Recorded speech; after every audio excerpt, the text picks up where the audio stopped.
What's up, y'all? It's been a few days now since the last time we did one. Things are not good. There's no word that even comes close to good that describes where we're at right now. You know, as a believer, we know that part of stepping back into our faith is having God remold us, and right now does not feel good, not at all. Sit here, weigh things on the scale of, what do you want me to do, Lord? Not having, specific answers to specific situations, like giving a blueprint, of what I need to become and who I need to become. Sitting there like, how do we do that in this? One thing that I heard years ago that stuck with me is that sometimes the teacher is quiet because you're taking a test. And I'm not a huge fan of that right now. Things were clear, they were concise, and I don't know, maybe I didn't do the best job of exercising that plan straight out the gate. Still having just these habits, these emotions, these feelings, looking at what my natural instinct to do in certain situations is, and then saying either yes or no, and having to make the decision of, can I deal with the level of pain that I'm in right now? It's in the last 6 weeks, I'm pushing having lost 50 pounds, and that's just simply from not eating. The stress and the anxiety is such that I'm not too particularly interested in doing anything that keeps me going. I eat, and I eat when I feel like I'm okay to eat, but it doesn't take very long after eating before everything just starts to spin again, and then I just want to puke. And it's easier to deal with the spinning and the pain with a sense of hunger than it is to be full, because I'm not full in any other way. I'm completely empty in every other way, and that feeling is a feeling of disgust that I can't deal with right now. And this sense of just having my heart just being ripped out of me, like it's just this vacancy in my chest with just this fighting for air feeling that just never comes. And trying to keep my mind at a place of leaving things with God and being capable of doing it in certain moments, and then in other moments just absolutely failing miserably at it, and looking at just all the possibilities for somebody like me who just everything is chess. Even when I don't want it to be, it's ingrained in there. And maybe that's the point. Maybe the entire thing is to break that mindset of mine, because every move I make is deciphered around the probable outcome of the next move. And I know that hinders me in so many different areas, but trying to break that and still move in faith and not let it overtake me is a battle all in its own, apart from all of the other battles that we are dealing with right now. And you know, you look to scripture to try and find, you know, answers for whatever predicament you might be in, and in some predicaments there's not going to be an answer, you know, and that's where faith comes in. And that's why, you know, faith without works is dead, and works without faith is dead. You know, and as a new believer, it can be really hard to move in faith, because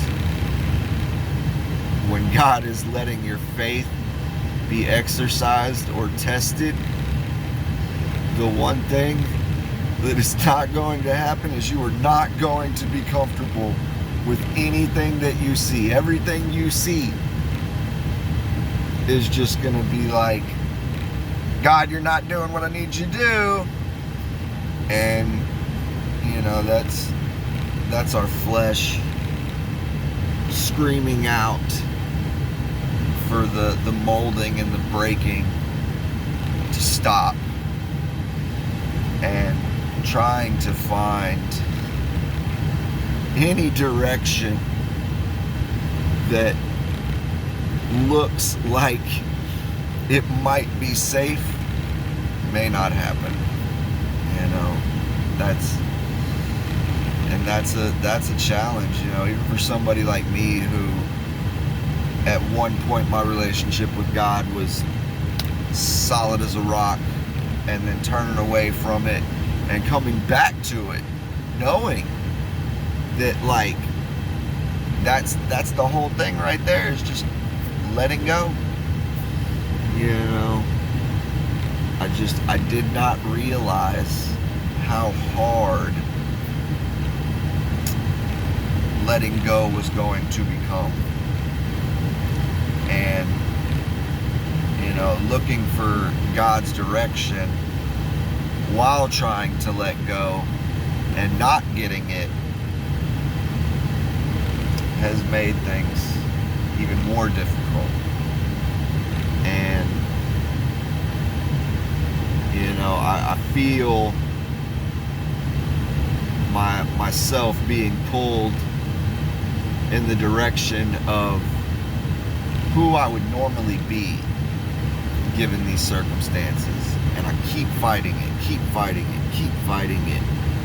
And it just has become exhausting, because I know that I have it in me to not go that direction, but at the same time it's like, if I don't go that direction, then whatever is going to exist on the other side of it is not going to be okay. It's going to be worse than where I am now. And, you know, these are all parts of A, being human, but B, learning to build your faith. You know, we spend all day, every day, picking and choosing every move that we are going to make. And when God asks us to step into a situation where we have no idea what move we're going to make, from the moment we open our eyes to the moment we close them, it is not easy. And I wish I had more words of direction for this one, for myself, for anybody else, but I really, really don't. You know, I'm in this place where am hoping that God is moving, and hoping that he's moving things in a direction that, you know, allows me to like truly be everything that I want to be, because I don't see myself being able to be everything that I truly want to be without certain parts still existing. You know, I feel like I would end up just looking at certain things and being happy for a moment, and then the reality of, I have this and I'm here, but this is missing. And so because this is missing, this thing doesn't feel as good as it could. And I don't know what to do with that. I don't know what to do with that thought and that feeling. And trying to search out and have faith. It's a battle, you know, and it's crazy because Jesus said it's the simplest thing. He, you know, put it right there in the category of, you know, faith like a child, because, you know, when you get around kids, especially kids that haven't been exposed to trauma of any kind, and they're just, you know, they got both parents, they got a stable environment, and they're happy. You know, you get around kids like that, and when they are told something or they see something, they just accept it. You know, they don't have any reason whatsoever to sit there and say, well, what about this, or this may not be accurate. And when you see that or you hear that, it makes sense. You're like, you know, have faith like a child. Kids believe everything, you know, and anything, especially if it feels right within them. And it's so simple, but at the same time, when you're grown, so hard. Absolutely so hard. And I am absolutely struggling with keeping faith and trusting at the moment. I normally have people in my life that when I get to this place, I would look to them and they would see that that's where I'm at, and they would be like, you can't be there because there is not okay. But at this time I don't have those people, or at least access to those people. And so I feel like a scared little kid in the woods that's lost his way home, and having to make the decision of, do I keep pushing through the woods, hoping that eventually I find my way out of the forest, or do I accept that I'm smack dab in the middle of a forest that's so big we'll never get out of it? And the easiest thing now is to just lay down and die. And not necessarily physically, because unfortunately I don't have it in me to do that. Tried, got really close once, but overall it's not something that I have the ability to do. I say that, but it's not on the agenda. There's too many things that still have to be maintained and taken care of that would be negatively affected if I just laid down and died. But it doesn't change the fact that the desire is there, and that desire is 100% at war with the desire to keep on pushing and find my way out of the forest.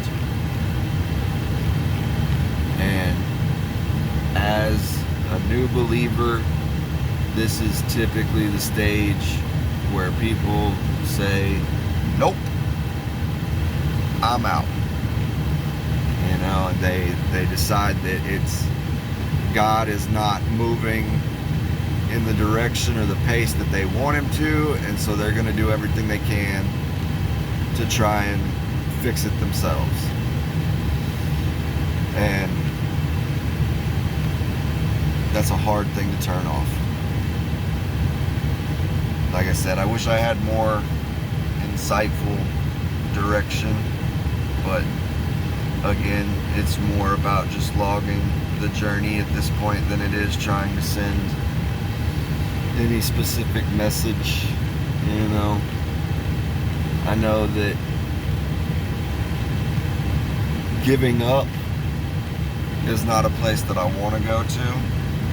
I've been there, I've lived there, and I didn't like who I was there, but that's kind of part of the problem, because who I was there still dictates a lot of who I am today, and it dictates my ability to believe that there's something better ahead, or that I can have anything good right now, because I weigh who I've been and what I've done against where I'm at, and feel like I don't deserve it, and that I'm not going to do anything but mess it up.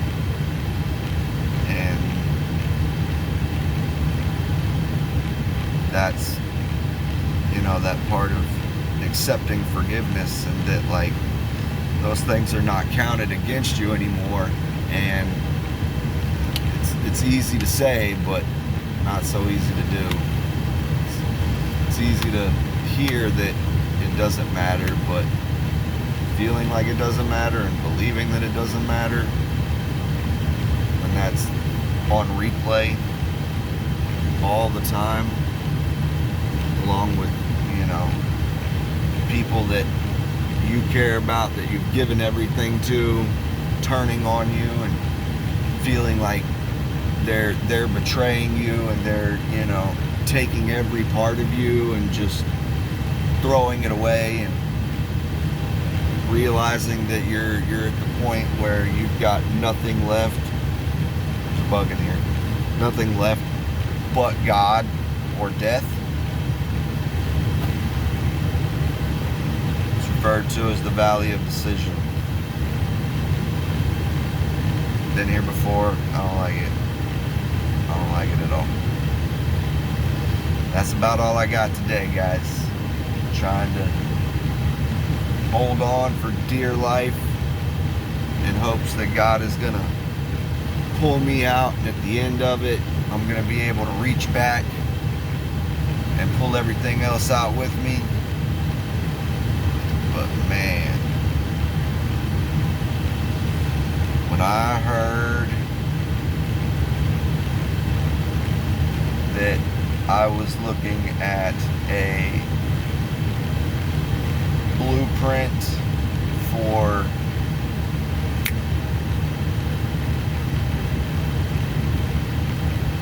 I done forgot his name. I done forgot the prophet's name. That's how far off I've gotten. Had the blueprint for Hosea. That's what it was. And hearing that that's the blueprint and being directed that that's the blueprint, this is why I got sick. Because I knew exactly what it meant. I knew exactly what it was going to look like and feel like. I did not want it. And now I'm here, trying to find a way to live it and get through it. So, wish me luck. Say a prayer or two. Hopefully we make our way to the other side.